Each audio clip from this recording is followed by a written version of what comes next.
श्री स्वामी समर्थ परब्रह्म ग्रंथाचा 83 भाग. समाज प्रबोधनाचे कार्य कठीण असते याची जाण स्वामींना होती. चमत्कार केल्याशिवाय नमस्कार केला जात नाही हे सुद्धा ते ओळखून होते. समज गैरसमजाच्या असंख्य पगडे हिंदू समाजाच्या मनावर आहेत हे त्यांनी जाणले होते.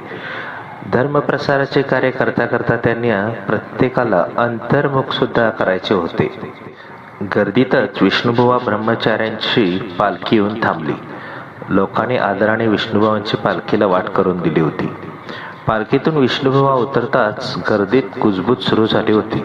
विष्णुबुवा ब्रह्मचारी आले. जनमानसात आपण ओळखले जातो व आपल्या प्रभाव सुद्धा आहे हे पाहून विष्णुबुवा अहंकार सुकावला होता. एका भोंदू स्वामीच्या दर्शनासाठी लोक आपला अमूल्य वेळ खर्च करून रांगेत उभे राहिलेल्या पाहून त्यांना लोकांची कीव आली होती.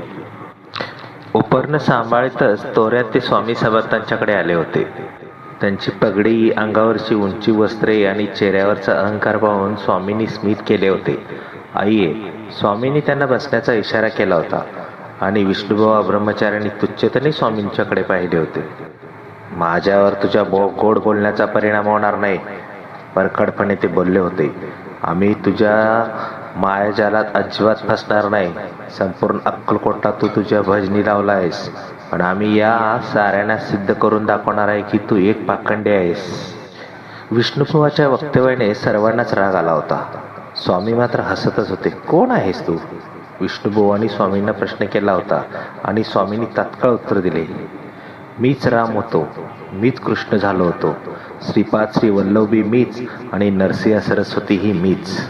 स्वामींनी स्वतःची ओळख करून देऊन सुद्धा विष्णुबुवांनी त्यांना ओळखले नव्हते, कारण अजून त्यांच्या डोळ्यावरचे अहंकाराचे पटल नाहीसे झाले नव्हते.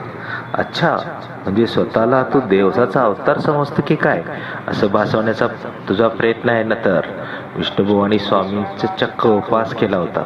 भोळ्या बावड्यांना फसवण्याची एक चांगली युक्ती आहे, पण मी फसणार नाही.